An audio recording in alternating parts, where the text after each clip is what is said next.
Shalom, selamat bertemu anak-anakku sekalian. Ya, hari ini adalah pertemuan kita yang ke-6. Kita akan belajar di bab 13, yaitu integritas diri. Apa yang dimaksud dengan integritas diri? Ya. Di poin A, terbuka di hadapan Tuhan. Nah, sebelum kita jauh membahas tentang apa yang dimaksud dengan integritas, anak-anakku silakan membaca sebuah cerita di halaman 110. Ini akan menjadi perbandingan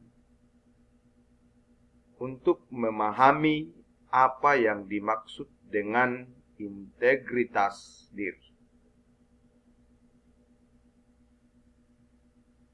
Nah, setelah anak-anakku membaca dan memahami cerita yang ada di halaman 110, kita akan melihat pengertian integritas menurut Kamus Besar Bahasa Indonesia atau biasa disingkat dengan KBBI. Apa itu integritas? Adalah keadaan yang menunjukkan kesatuan yang utuh sehingga memiliki potensi dan kemampuan yang memancarkan kewibawaan dan kejujuran. Ya, jadi menurut Kamus Besar Bahasa Indonesia, integritas adalah keadaan yang menunjukkan kesatuan antara potensi dan kemampuan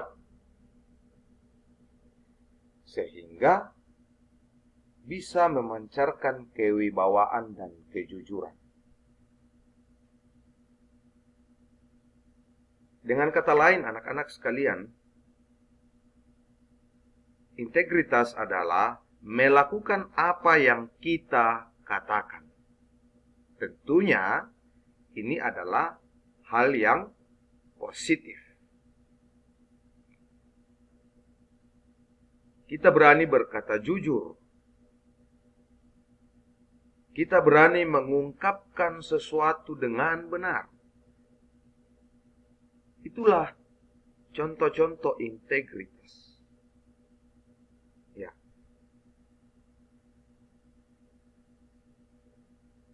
Kalau kita bandingkan cerita yang ada di halaman 110 yang menunjukkan atau yang mempunyai integritas diri, itu adalah tentunya siswa yang keempat. Siswa 1 dan 2 dan 3 itu hanya mengikuti perintah, tetapi tidak menggunakan akal. Nah, kalau begitu, kita bisa memahami integritas itu adalah satu kesatuan yang utuh antara daya pikir kita dan perasaan yang kita punya. Nah, anak-anakku silakan ambil Alkitabnya dan kemudian membaca kitab Injil Matius pasal 5 ayat yang ke-37. Jika ya, hendaklah kamu katakan ya. Jika tidak, hendaklah kamu katakan tidak. Itulah integritas menurut iman Kristen yang ditunjukkan dalam kitab Injil Matius pasal 5. Berani berbuat, berani bertanggung jawab. Berani mengungkapkan kebenaran sekalipun pahit. Nah, ini sering kita mendengarkan, ya. Kita berani berkata jujur sekalipun itu pahit. Mengungkapkan kebenaran sekalipun ada yang tidak menyukai. Ada contoh di Kisah Para Rasul pasal 5, cerita tentang Ananias dan Safira yang tidak punya integritas.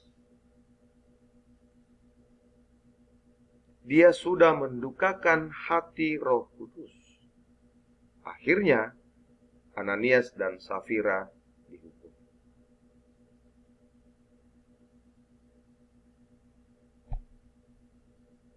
Nah, kemudian di bagian B, sikap terbuka bagi sesama.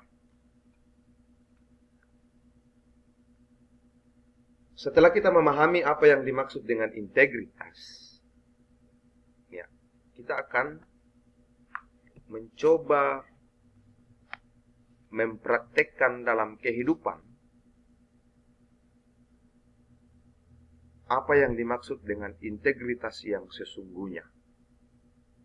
Nah, mempraktikkan satunya kata dengan perbuatan dalam kehidupan kita sehari-hari, anak-anakku sekalian, bukanlah hal yang mudah. Benar, ya. Contoh, pada saat kita akan ulangan harian, sebenarnya dalam hati kita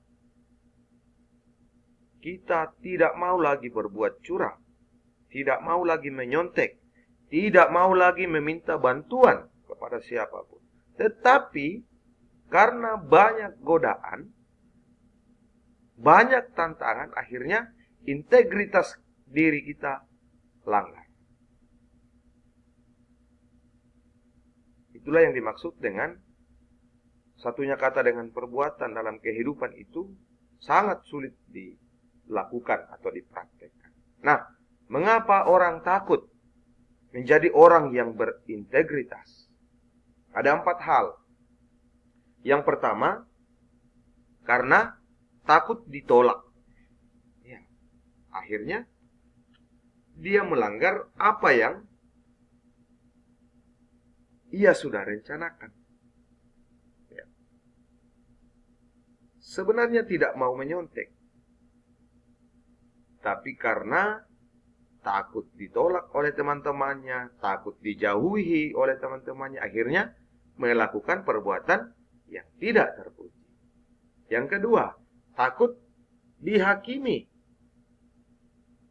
Ya, contoh dalam kehidupan, kalau kita rajin ke gereja, rajin baca Alkitab, rajin berdoa, kadang-kadang ada teman, ya, yang selalu mengolok-olok, sok suci, ya, dan sebagainya dan sebagainya. Tapi karena kita takut dihakimi, kita berbalik dari apa yang sebenarnya kita harus buat, kita tinggalkan. Kemudian yang ketiga, takut gagal. Ya, karena kita sudah takut ditolak dan takut dihakimi, akhirnya kita menjadi takut gagal. Kemudian yang keempat, merasa malu. Ya, karena kita dianggap berbeda oleh teman, akhirnya kita berpura-pura melakukan hal yang sebenarnya kita tidak sukai. Dan masih banyak hal. Nah, ini 4 hal yang membuat orang menjadi takut sebagai orang yang punya integritas diri.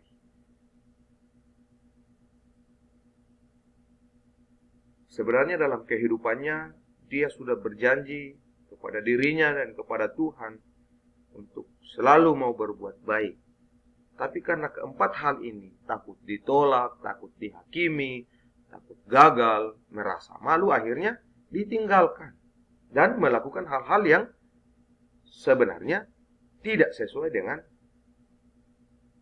apa yang diharapkan. Kemudian di bagian C, bagian terakhir, hidup yang harmonis. Nah, dalam hal integritas harus ada yang namanya keselarasan antara pikiran, perkataan, sikap, dan perbuatan. Inilah hal yang penting tadi sudah ditunjukkan dalam kitab Matius pasal 5. Kalau memang harus mengatakan ya, katakan ya. Kalau memang harus mengatakan tidak, katakan tidak. Ya, jadi integritas itu harus ada keselarasan, ada keserasian antara pikiran dan perkataan, sikap dan perbuatan. Nah, dengan berarti bahwa dalam kehidupan orang yang punya integritas, tidak ada sikap munafik, mengatakan sesuatu yang tidak sesuai dengan perbuatan, kemudian berpura-pura baik. Nah, ini